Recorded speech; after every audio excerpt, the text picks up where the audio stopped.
Live from Los Angeles, California, this is the Lisa Murray Show. And with your host, Lisa Murray. The day I felt like I really started living. I don't have enough money to start this business. I'm so tired. I hate it. I'm working all the time. I'm not inspired when I'm worried about money. Life is either a daring adventure or nothing at all. I'm so sick of all these positive people talking about dreams. What about money? Like, how am I supposed to get the money? What it's really about, it's about you pursuing what makes you come alive. It's about continually connecting with that energy and just keep doing that. Keep going towards that. That's what it's about. I need to give up. There's too many obstacles. I can't take this shit anymore. Ships are safe in the harbor, but that's not what ships are built for. It feels really good to be my own boss. I have dreams, damn it!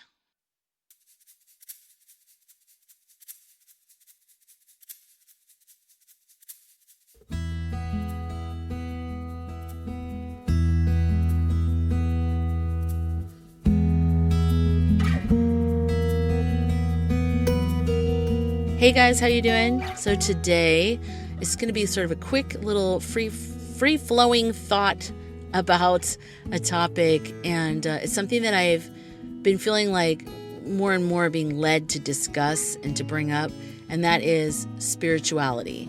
So today we're going to talk about dreams and spirituality. You know, I purposely try to avoid talking about this, but I do say things like the universe or God or something like that. And today I want to just go right into it, and I want to talk about it because it's the elephant in the room when it comes to dreams.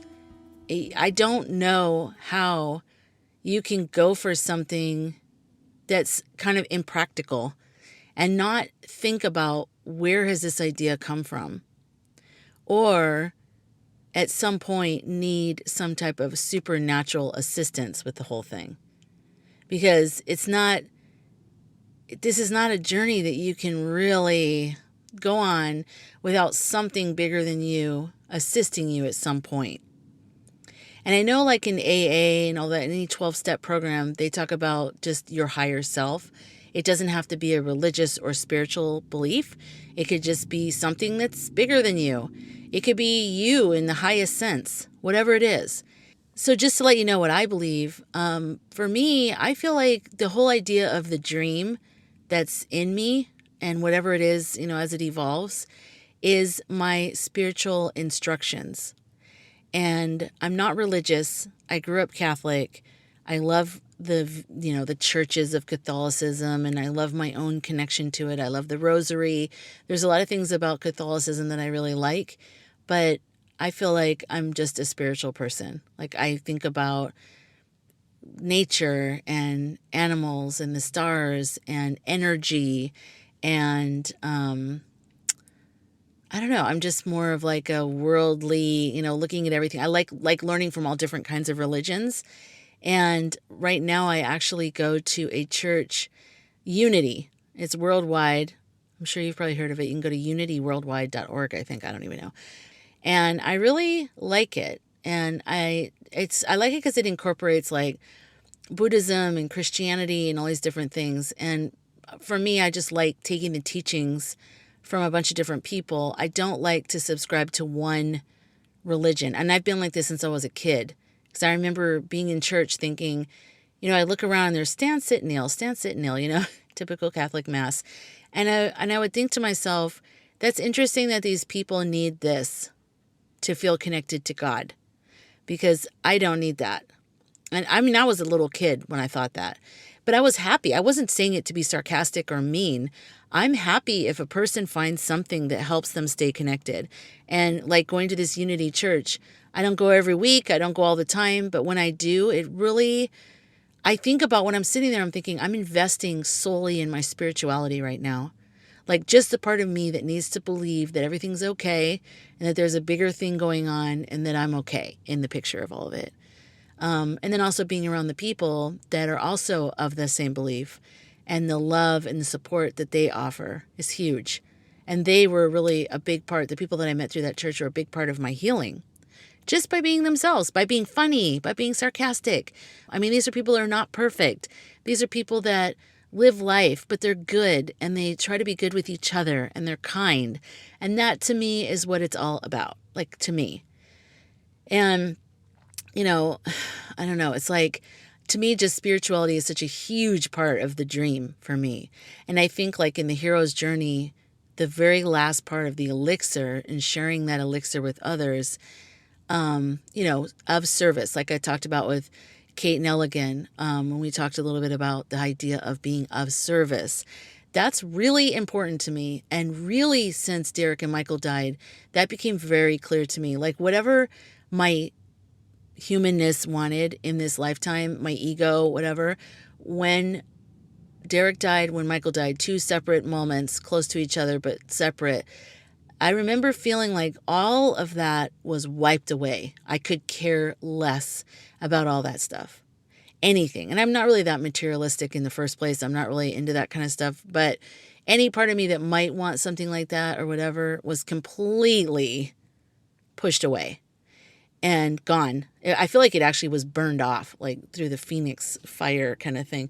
It was burned off of me. And all that was left was the most important thing is that we love each other. We love the world. We are in service to each other, and that we learn while we're here as much as we can, and just pay attention to how we feel when something happens or how we're reacting to something, but have all that learning revolve around loving.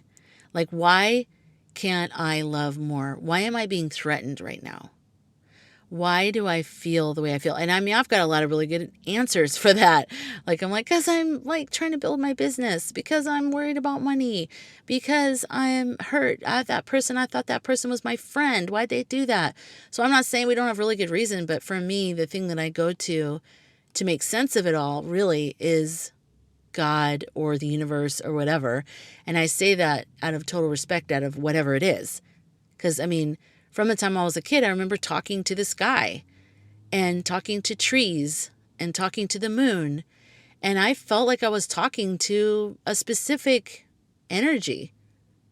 I wouldn't say a person, but maybe but it's a little bit broader than that. But that's a huge part of like my whole entire journey is that those conversations I have. And right when Derek and Michael died, I thought, okay, I don't want to do anything. And then when I did start wanting to do something, I thought, well, I want to start a podcast and talk about death. We need to talk more about death. And I didn't really know there's this whole death community that's actually quite lively. I know it sounds crazy, but I'm telling you, they're the most lively on my Instagram, Death Talk Podcast. That's the Instagram account for my second podcast, and I'm going to be starting soon. I'm already doing the interviews and have the website, deathtalkpodcast.com. But all of that is so based on spirituality for me. And I didn't know that there was this whole community. And it was weird because I was looking right afterwards. I would look for things and I would find one thing or the other thing, just sort of like one hit, over here, over there.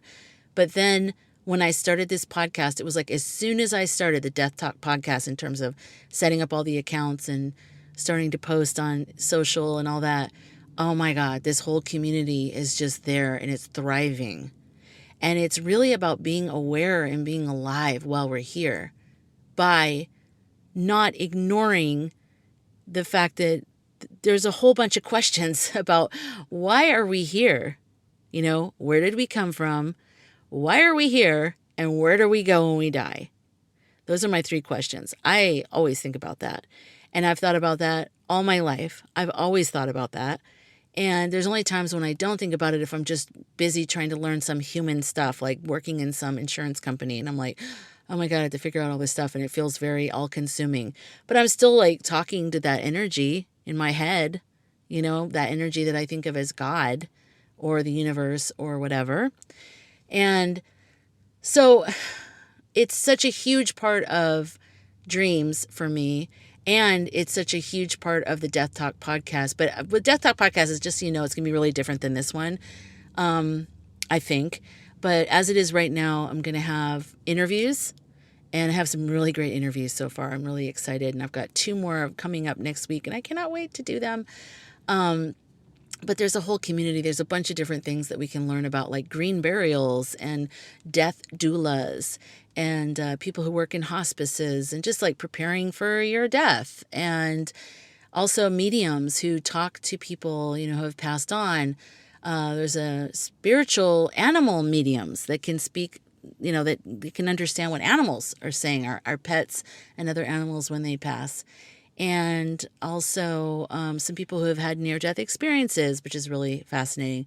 But see, that's the thing. When I study about near-death experiences, everybody talks about how there is life after death. Whatever the near-death experience is, and we'll talk about that on the other podcast, there is something else, though. Everybody says that. So I feel like from all different religions, they're not just one religion saying it, they're all different religions. And so for me, that really helped me when I went through this whole period of time when I was really afraid of death. I was really afraid of dying. I'm not looking forward to it, but I was like afraid of it. And I was consumed with this fear of death. And I think I was just really getting in touch with my mortality. During that time, I was around 18, 19, and I think I was really thinking a lot about it because some people died around me, and not close people, but people that I knew. And so I was like, oh my God. And it's like all of a sudden I realized like the magic of youth had worn off, and I started thinking like, oh my God. I don't know if that's normal, but for me, that felt normal, 18, 19. I know some people listening might be like, that's so young to be thinking about your mortality. But for me, I think when you're a kid, you're kind of in this bubble. But then once you become an adult and you're, living on your own and you pay your bills, it's like reality starts to kind of hit you. And you're like, wow, I'm an adult in this planet, in this world, and I'm doing this stuff. And then I'm going to have a job, and then it was just, anyways. But so with all the stuff that happened with, burning out in my job, but all the stuff that I do, all of it, I ask for guidance. All of the things I do, I always say, is this the right thing for all, is this in everyone's best interest or the highest good? I try to always have that viewpoint on things. And even when I, have gratitude at night before I go to bed, I say, thank you, God, for everything. Thank you so much that there's not bombs dropping on my house, and that I have a car, and I have health, and I have a podcast, and I'm able to put my messages into the world. And thank you so much for that. Thank you for my, technical equipment, my technical know-how. And, I just kind of do little rundowns. I don't do every single thing, but I sort of do the things that pop out. And I really try to be grateful for that. And that helps ground me at night.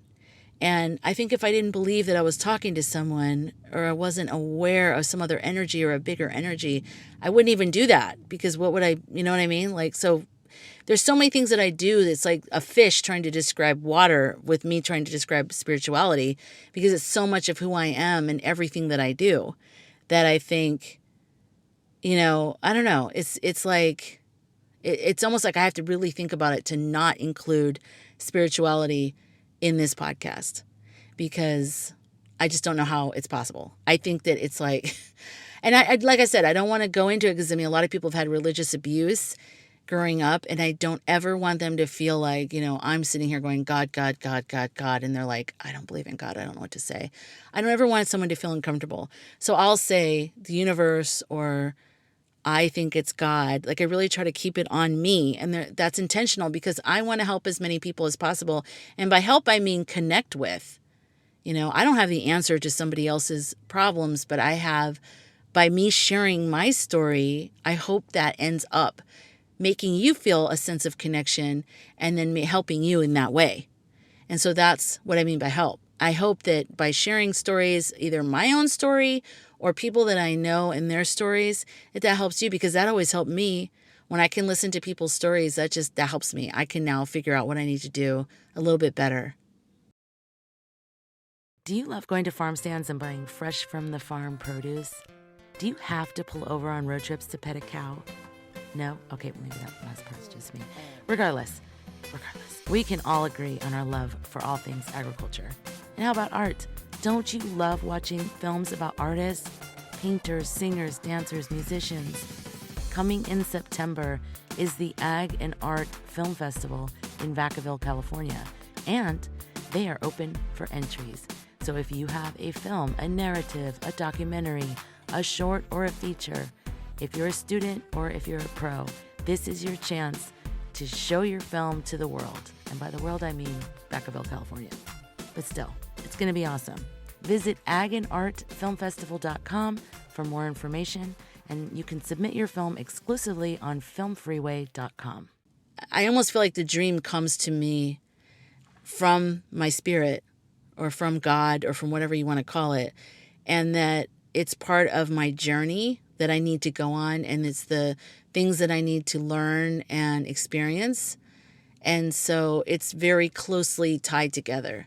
And my dreams don't always feel like they're, sometimes I don't feel connected to it on a deeper level until afterwards when I look back at it, or years later or something like that. So it's not always like I'm aware of its deeper meaning. So like I might be like, I don't know, like I want to really get into acting again or something like that. I'm not always sure how that would even, play out in a spiritual sense. And that's not really important. It's more like I just follow it and it sort of reveals itself to me eventually. But I don't know. I hope what I'm saying makes sense, but I feel like I'm just following like a guidance basically. And that's what it feels like for me.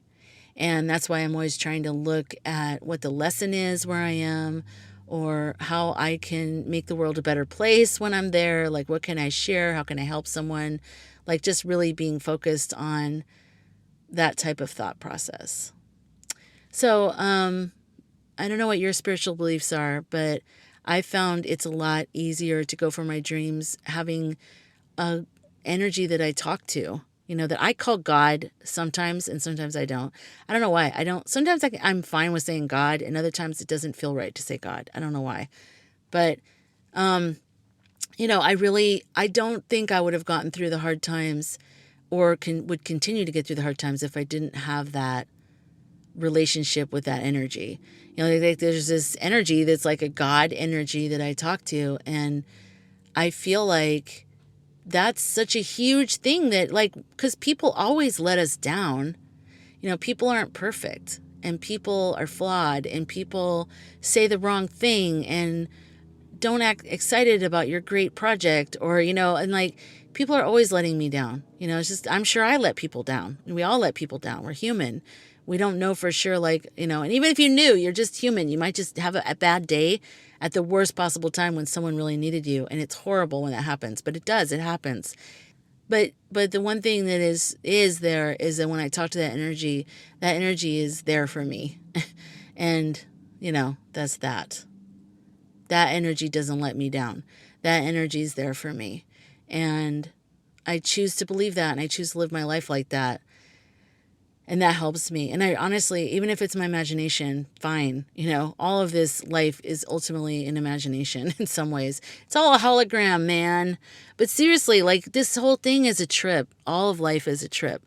So if I need to believe something that helps me do better and stay in it better and all that other stuff, then that's good. That's a good thing. And that's it. That's all there is to it. So I really just have a really open belief about, life, but it's really like, I believe in energies. I believe in nature. I believe animals are spirits. I don't believe that they're just soulless things. I don't even know how anyone could even believe that. You must not have an animal. And if you do, you don't connect with it. Because if you really connect with your animals, you'll see they are obviously have souls. I mean, they totally do. I don't know why anyone even asked that. But animals and trees and, universe. I mean, we're such a small speck in the grand scheme of things. My gosh, the more we learn about how vast the universe is and how there's other universes, it's crazy. That's crazy. And, and then all the stuff that happened, like, after death communication wise, after Derek died, because I'm going to share my death story about when Derek died on the Death Talk podcast, but he fully communicated with me after he died. And I know it was him because there were things that only he and I knew. And he knew that I would need that. And he was right, because I did need that. My brother also communicated with me after he died. And so my spirituality is stronger than ever. And having gone through all this stuff, and I think that's actually, let me back up. This is one of the hardest things about what happened when Derek and Michael died and I burned out and all that stuff. I feel like I should name this thing that happened, but it was like deaths and burnout mixed together. But that's what made it so dangerous, is because I was already burning out. I was burned out, I think. And then Derek died. And then once I started to get an inkling of strength back, Michael died. So it's just been a whole time period of horribleness. And there were other deaths that I haven't even got into. But the point is that time, I wish I could call it something, but like, I have trauma, damn it. But But the worst thing that happened after all that, other than Michael and Derek being gone, of course, that's the paramount horrible thing. But the worst thing that happened to me was that I didn't believe in God or that it's not that I didn't believe in God. I was pissed at God. I was pissed at whatever this thing is called life. Why would you take them? Why would you take two key Jenga pieces out of my life? Why? Why? And then my favorite dog that was like my muse, my heart, my daughter, my everything. Right after all of that, she gets stomach cancer and dies within a week of the diagnosis. Traumatic. Oh my God. And there was other things too, and other deaths. And so it was just like, why are you doing this? And I wanted to die. I was like, just take me, God, just switch me out with somebody else. I don't want to be alive. Let somebody else have life. Obviously there's people somewhere right now fighting for life. They want to live. I want to give them my life. If in case there's a number, where you have to have a certain amount of people alive, a certain amount of people dead, like there's a quota you're trying to reach, take me. Let me go because I'm done here. I can't do anything else. I don't believe in anything. And I really feel like the spiritual part of me was completely damaged. And that was something that's never been damaged before. I've always been spiritually strong. No matter what went on in my life, I could deal with the worst stuff and I was always spiritual about it. And even if I went through darkness for a period of time, I would always come out again. Because of that light, because of the belief, because of my connection to that energy, to the sky, to the moon. Like I'd feel it and I'd go, it'd be fine. And when this happened, I was destroyed. That whole part of me was knocked offline for years, for years, like 5 years or more, that I didn't feel any God energy really. And if I did, I hated it. I was pissed. And I wanted to believe, and I took video and audio journals during that time. I made or whatever. So I can go back and listen to it sometimes, and it just freaks me out how much I was so damaged. That part of me was really destroyed, like a bomb went off in my spiritual center. And that scared me because I didn't know who I was if I wasn't spiritual. And I learned a lot and I'm still continuing to learn a lot. And I think I don't even want to be like, oh, that's it. I learned a lot and moved on. It's such a vast, huge, ongoing life lesson to lose someone really important to you tragically. And I continue to learn and I don't know, but I don't know all the reasons of all things and I don't know whatever, but I do know that I'm much more bold with my beliefs now. Whereas before I felt like I held them in my pocket. I had beliefs that I could keep in my pocket and I would walk around and if I needed to pull them out, I would pull them out. Now I feel like I wear my beliefs like an outfit. That it looks like a normal outfit, but then if I press a little button or if I turn like a button or a zipper a certain way, it all lights up and it becomes like this spiritual outfit. I have these visuals in my mind. That's funny. Anyways, yeah, and I feel like it's so much me now that there's no way I could be anything but what I am. It's not like I can just keep it separate from me in a little pouch anymore. It's so everything that I am, and that is good in the grand scheme of things if we're all trying to move things forward in the world. But again, I just always have to say this. I would much rather have Michael and Derek here. I would much rather, not have them gone. I would rather have learned this or become like that without them having to die. So I'm not grateful that they died so that I could have learned this and become better.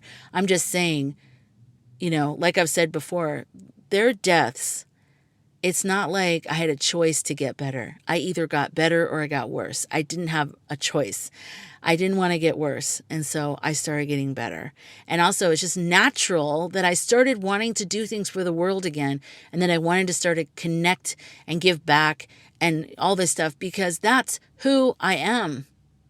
I mean, like a tree that starts to grow back after it's been cut down on the side, like the visual I've told you guys before of the tree that was cut down on the side of the road. It started to grow back. It's not like it was going, like, I don't care that the whole thing was cut off. It doesn't know anything other than if there's sunlight and if there's water and the soil, roots are in the soil, it's going to grow. It's what it is. It's a tree. And unless you actually kill it, it's still alive. And as long as it's alive, it wants to grow towards the sun, towards the sky. And that was me. I thought I was going to die. I was totally fine with it. I could have been okay with death, but I didn't die. After a lot of years, I'm like, okay, I guess I'm here. So now that I'm here, just my natural state was to grow and to want to give back and want to be of service to others. So that's what happened. That's where I, evolved to this point where I now am much more in touch with the strength of my spirituality. Much more in touch with it. It's more of who I am on the surface. So, yeah, that's that. And so my spirituality, I'll say it in different times in this podcast and I'll talk about my beliefs, but also I just wanted you to know that I do respect other viewpoints, and I'm not so sure anyways. I always say, like, this is just what I think. I don't even know. And I might say, oh, I know this. And I mean, like, I have a sense, I have a knowing inside of me. But I'm always open to learn. I'm always open to learning more and different and whatever. And I don't want to have a closed mind about spirituality or anything else. So I'm open-minded. I believe in good. I believe that there's energy over all of us. And we're here to learn and love and learn about loving. And what stops us from loving ourselves and what stops us from loving others. And from just loving, like loving life, loving dance if you're a dancer. Like, what stops us from that? That right there is where my attention is. What is it that stops us? That's why I want to talk to you guys about your dreams. What are your dreams? What makes you come alive? What are you stopping yourself from doing? And why are you stopping yourself? And sometimes we can actually be doing the job in our dreams. Like, okay, I do video production for clients, but that's not really my dream. That's just a skill set. My dream is to make films that make people feel a certain way. I mean, that's one of my dreams. I want people to feel a certain way. And I want to evoke a feeling. I also have screenplays I've written. I'd like to see those made into films. And they're dealing with topics that I want to see in the world that I don't already see in the world. So, there's things like that. But I stop myself sometimes and I catch myself. I say, why aren't I pushing this? Why aren't I trying here? And I realize there's fear wrapped around it. And my spiritual beliefs kind of get me back online with, like, love is the most important thing. Love, love, love, love, love. Love, love, love.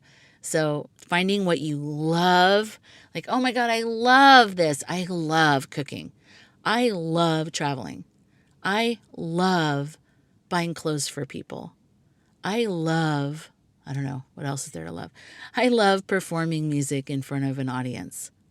Whatever it is, whatever that thing is that you love, I want to be part of that discovery with you doing that. And also by talking about it with you, it helps me remember to do it as well. Because I forget too. That's why the word Dammit's in the title, man. Because sometimes I'm like so caught up in stuff and I have to remind myself, like, wait a minute, I have dreams. Damn it. Those are my, it's the things that connect us to our heart. It's a little bit of a free-flowing episode today, but I really just wanted to sort of talk to you guys about that, about how spirituality is really important to me. It's like the foundation of where I come from, and it's the foundation of all my dreams, anything that I want to do. It's the foundation of my beliefs about death and about where we go when we're gone and all that kind of stuff. So it's getting to where I just wanted to go, hi, I just want to kind of tell you guys what I think about this. So, okay, that's my spiritual beliefs. Hopefully that helps clear things up for you, just in case you're wondering. And if you weren't wondering, you just know whether you wanted to or not. And I'll talk to you guys next time. And I hope you guys have a great week. Bye-bye.